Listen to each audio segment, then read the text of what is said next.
ঢাকার ভিতরে নিজের ইচ্ছামতো তাঁবু পুঁতে আসলেই কি কোথাও ক্যাম্পিং করা যায়, আর করা গেলেও সেটা কতটুকু নিরাপদ? আমরা কয়েকজন বন্ধু মিলে হুটহাট ক্যাম্পিং করার প্ল্যান করি ঢাকার মধ্যে। তবে আশেপাশে এগুলো কি দেখেন একটু।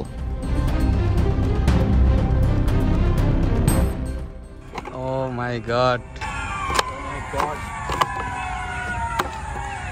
কতগুলা শিয়াল হবে তাও ভাই? স্ক্যারি। কতগুলা হইতে পারে বলেন তো? হুটহাট এমন প্ল্যান করে কোনো ভুল সিদ্ধান্ত নিয়ে ফেললাম না তো আবার? ওভারঅল কেমন হতে যাচ্ছে আমাদের এই ক্যাম্পিং এক্সপিরিয়েন্স, সেটাই কিন্তু এখন দেখার বিষয়।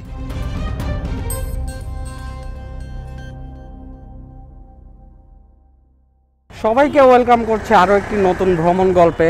আমি আন্তরিকভাবে দুঃখিত যে শুরুতেই এই জ্যামজট আপনাদেরকে দেখানো লাগতেছে, বাট কিছু করার নাই, কারণ ট্যুর প্ল্যানটা খুবই ইনস্ট্যান্ট।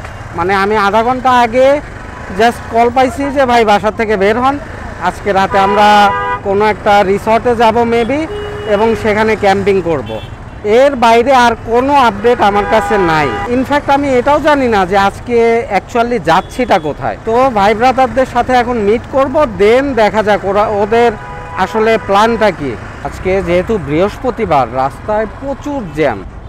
এইটুক পার হইতে যে এখন কত সময় লাগবে কে জানে। এখন চলে আসলাম কনফিডেন্স টাওয়ারের সামনে। এখান থেকে একজন অ্যাড হবে। আরেকটু সামনে আগাবো? আচ্ছা, আসসালামু আলাইকুম। কি অবস্থা ভাই? তাহলে যাচ্ছি কোথায় এটা বলেন, আপনিও জানেন না? রিসর্টটা কোথায়? কি নাম? ফোর্টিস্ট। পারভেজ ভাইও আসলে অ্যাকচুয়ালি জানে না, তবে উনি রিসর্টের নামটা জানে। হুটহাট ট্যুর প্ল্যান না ভাই? হুটহাট চলে না গাই। পারভেজ ভাইয়ের বাইকের পিছে যে ব্যাগ দেখতে পাচ্ছেন, অ্যাকচুয়ালি আমরা টেন্ট সাথে করে নিয়ে যাচ্ছি, ওইখানে ক্যাম্পিং করব আজকে রাতে, এমনটাই প্ল্যান। ভাই ব্রাদার আরও আছে, ওরা সামনে অ্যাড হবে। রাস্তার কাজ এখনও শেষ হয় না। এই রাস্তা আজ থেকে আরও 2 বছর আগে দেখছি এইরকম খোঁড়া অবস্থাতেই আছে। তো যাই হোক, আরও একটা ব্যাপার বলাই হয় নাই। পারভেজ ভাই যাকে সামনে ওরে বাবা, তো এই রাস্তায় কথা বলা যায় না ভাই। তো যাই হোক, যেটা বলতে নিয়েছিলাম, এই পারভেজ ভাইকে আপনারা দেখছেন হচ্ছে আমার লাদাখ ট্যুরের ভিডিওতে কিছু অংশ জুড়ে। মানে আমি যে টাইমে লাদাখ ট্যুর করি, কাকতালীয়ভাবে ওনার সাথে আমার বাস টার্মিনালে দেখা হয়ে যায়। উনিও সেই টাইমে লাদাখ ট্যুরই দিচ্ছিল। আর এই আজকে মানে প্রায় দুই বছরের উপরেই হবে ওনার সাথে আবার দেখা। বেড়াইতে চলে আসছি। ও এইটাই তো রিসর্ট, ফোর্টিস ডাউনটাউন রিসর্ট।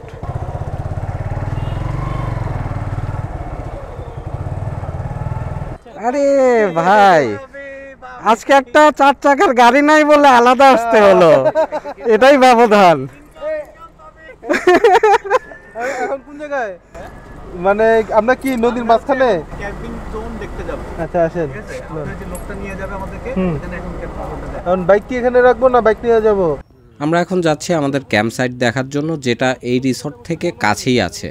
আসলে ক্যাম্প সাইট বললে ভুল হবে, আমরা যেখানে একটু পছন্দ মতো জায়গা পাবো সেখানেই টেন্ট পিচ করে ফেলবো, এমনটাই আর কি চিন্তা ভাবনা। বাড্ডা মডেল টাউনের ভিতরে একটা খোলা জায়গা পাইছি, আর এদিকে চারপাশটা একদমই ঘুটঘুটে অন্ধকার, আশেপাশে ঘরবাড়ি কিছুই নাই। আর সেফটির ব্যাপার বলতে গেলে এটা পুরোটাই আমাদের নিজ দায়ভারে করা, তাই অনাকাঙ্ক্ষিত কিছু ঘটে গেলে সেটার জন্য থাক, আপাতত বাদ দিয়ে এসব কথা। ঠিক আছে, দেখা যাচ্ছে কিছু। আপনার পছন্দ হয়েছে? আমার পছন্দ হয়েছে। আপনি তো মানুষ হইলেন না ভাই, অমানুষ একটা। মানুষ জীবনেও হব না। দুপুর 2টা থেকে এখন 10 জন ম্যানেজ হয়েছে। আমার সাথে কখন কথা হয়েছে বলেন? আধা ঘন্টা আগে। ক্যাম্পিং করবে এসে এতে চলে আসছে একটা নদীর পাড়ে। এই লোকেশনটা কোথায় পড়ছে ভাই?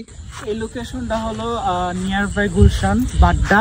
বেরাইট একেএম রহমাতুল্লাহ কলেজের বিহাইন্ড। মানে বেরাইদের মধ্যে পড়ছে এটা? এটা হলো আমাদের এই জায়গায় দুইটা রিসোর্ট আছে, একটা হলো ফর্টিস ডাউনটাউন রিসোর্ট আর একটা হলো ঠিকানা রিসোর্ট। দুইটা রিসোর্টের মাঝখানে। হ্যাঁ।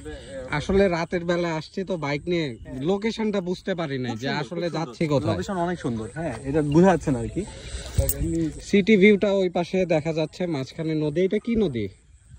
বেরাইত বালু নদী? এটা এক্স্যাক্টলি কোনো নদী না, এটা হলো শাখা গাং টাইপের, খাল টাইপের আছে না, এই টাইপের একটা। কোনো নাম নাই এটা? না, এক্স্যাক্টলি কোনো নাম নাই। এইগুলো যখন বর্ষার মৌসুম শেষ হয়ে যায় তখন এগুলো আমাদের ধান চাষ করে আর কি। আচ্ছা আচ্ছা।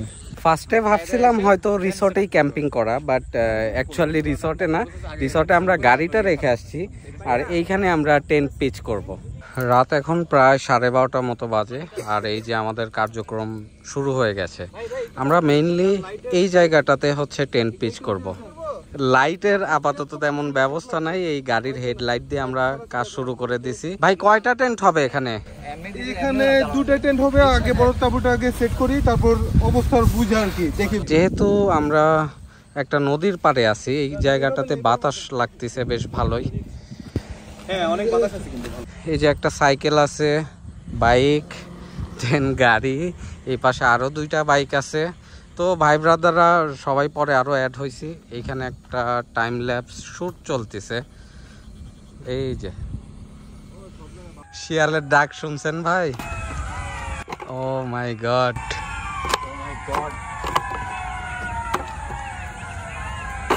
কতগুলা শিয়াল হবে তাও ভাই? স্ক্যারি কতগুলা হইতে পারে বলেন তো? ওই পাশ থেকে আসছে 2 থেকে 300 হবে। 200-300? ওই ভাই ভাই সামনে যায় না। 200-300 শিয়াল হইলে আমাদের তুলে নিয়ে চলে যাবে রাতে। ও মাই গড, কি অবস্থা এখানে? থাকাটা কি ঠিক হবে ভাই? হ্যাঁ কিছু হবে না, শিওর? লাইটের দেখলে আসবে না। ভয়াবহ অবস্থা। রাত এখন প্রায় 2টার উপরে বাজে। আল্লাহ কতগুলো শিয়ালের ডাক, হ্যাঁ একটু স্ক্যারি মনে হচ্ছে আসলে। এখন কিন্তু আপনিও ভয় পাচ্ছেন। আল্লাহর কসম আমি ভয় পাচ্ছি, এতগুলো sound. Oh no, in case যদি আমাদেরকে অ্যাটাক করে কি করব? ইন কেস যদি অ্যাটাক করে তাহলে সবাই গাড়ির ভিতরে ঢুকে পড়বে। এটা হ্যাঁ এটা অ্যাকচুয়ালি ডিপেন্ড করে কতগুলো শিয়াল। এই ঘটনাটা কি ভাই?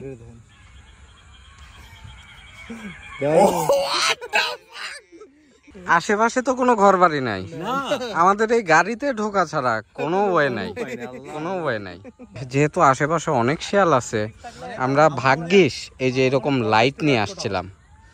এরকম লাইট নিয়ে আসার ফলে আমাদের যে টেন্ট পিচ করছি চারপাশে যে এরকম লাইট লাগাই দিছি, লাইটের আলো দেখলে ওরা আবার একটু দূরে দূরে থাকে বা ভয় পায়। একটু রান্না বান্না শুরু করব, সব জিনিসপত্র বের করা হচ্ছে। ছোট্ট আর একটা তাঁবু পিচ করা হয়েছে। আর এই তাঁবুটা দেখা একটু আপনাদেরকে ভিতরটা, যে এই পাশটা বারান্দা বলতে পারেন, মানে বৃষ্টি হইলে সামনে এসে বসা যাবে বা সামনে একটু জায়গা রাখা আছে বারান্দার মতো করে।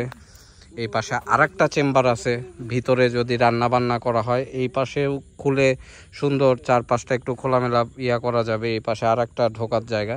এই যে এই পাশ থেকে বারান্দাটা বোঝা যায়, তাঁবুর যে বারান্দা। ভাই কি রান্না হচ্ছে এখানে? ও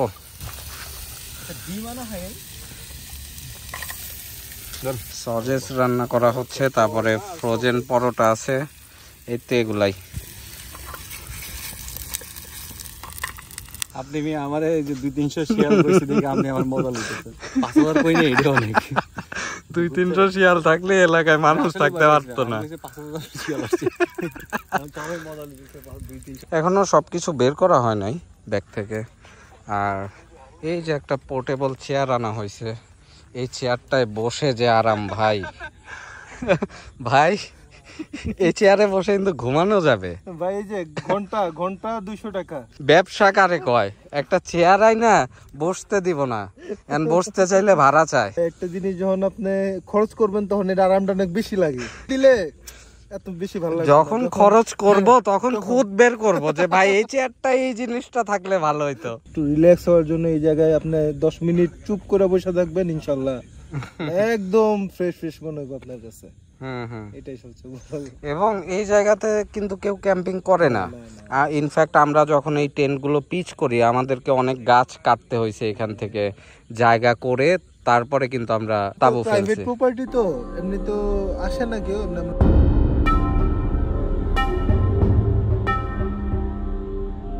রাত যখন 3টা বাজে ঠিক সেই সময় আমরা বেশ ভালোভাবে উপলব্ধি করতে পারলাম যে আমরা আসলে কোনো নদীর পাড়ে নয়, বরং শিয়ালদের মাঝে টেন্ট পিচ করে ফেলেছি।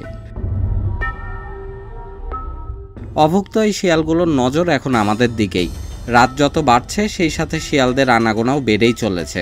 তবে আমরা যারা এখানে আছি সবাই প্রফেশনাল ট্রাভেলার, সবারই পূর্বে এর থেকেও ভয়াবহ কিছু না কিছু অভিজ্ঞতা আছে, তাই এসব গায়ে না লাগিয়ে একদম চিল মোডে চুলা জ্বালিয়ে ফেললাম। আর বলে রাখা ভালো, আমরা কিন্তু সব ধরনের সার্ভাইভিং গিয়ার সাথে নিয়েই এখানে এসেছি। ছোট তো থাকে না, লাগবে না। সবই ভিডিও করার অবদান। ভিডিও তালে তালে ওইটা পুড়ে গেছে নাকি?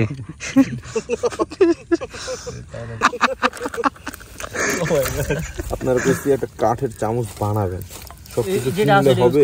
কাঠের একটা আছে তো, এই যে নাদুস শিয়াল, অনেকে কিন্তু এটা জানে না।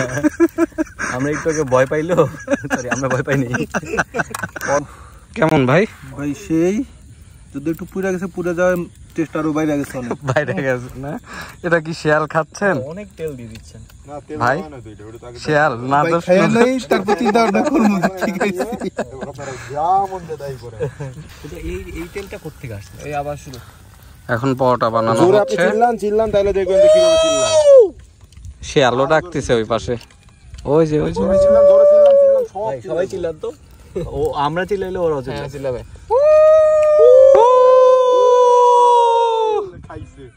ওই যে ডাকতেছে। ওদের সাউন্ড কিন্তু বেড়ে গেছে। ওয়েট একটু স্টপ, সাইলেন্ট। দেখছেন?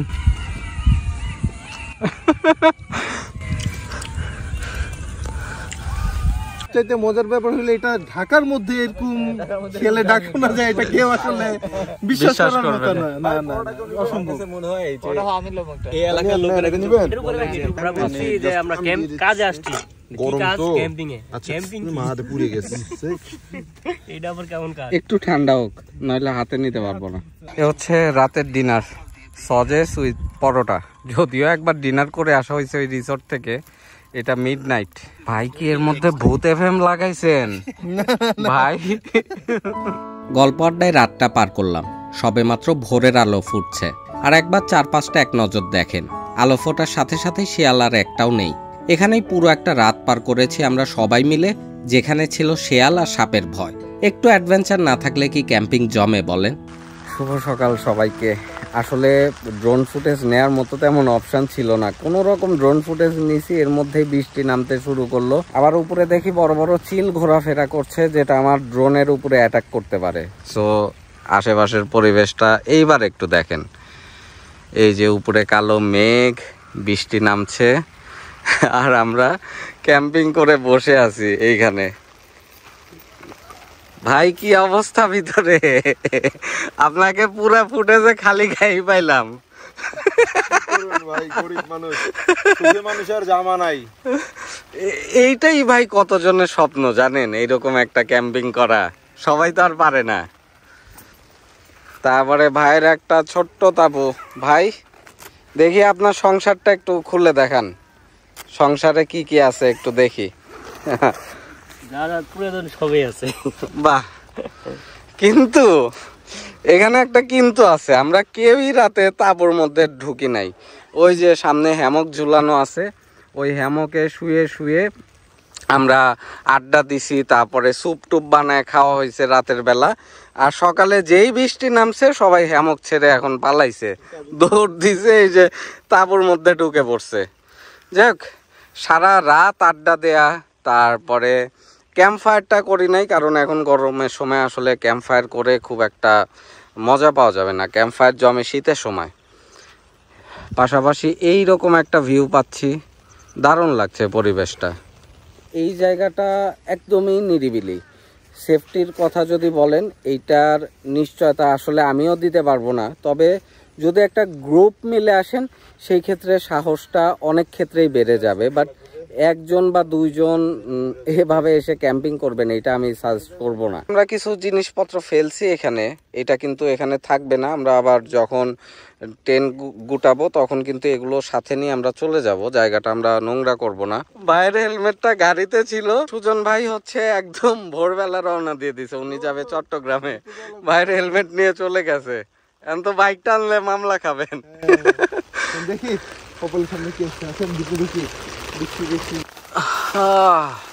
বৃষ্টি বিলাস এখন এর মধ্যেই করতে হবে। জানালাগুলো খোলা যাবে না, না পানি আসবে? খুলে দেন, একটু আলো বাতাস আসুক। তবে টেন্টের ভিতরে পর্যাপ্ত জায়গা আছে, এখানে 4 জন ইজিলি থাকা যাবে। আবার এই যে এই পাশে জায়গা আছে, একদম মনে হচ্ছে টিনের কোনো ঘরে আছি। টিনের চালে বৃষ্টি পড়লে যে সাউন্ডটা হয় না, ওই সাউন্ডটাই পাচ্ছি এখানে। ভাই চলে আসেন, সবাই আসেন। আইয়া বড় মনু, আইয়া বড়। চিপস খাচ্ছে, বৃষ্টি হচ্ছে, শুকনা খাবার। সময় তো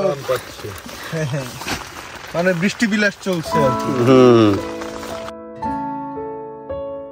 এক রাতের ছোট্ট এই ক্যাম্পিং এর গল্প আপাতত এখানেই শেষ করছে। খুব শীঘ্রই আবারও দেখা হবে নতুন কোনো ভ্রমণ গল্প নিয়ে। ততক্ষণ সবাই ভালো থাকুন, আর হ্যাঁ, নিরাপদে ভ্রমণ করুন। Happy travelling.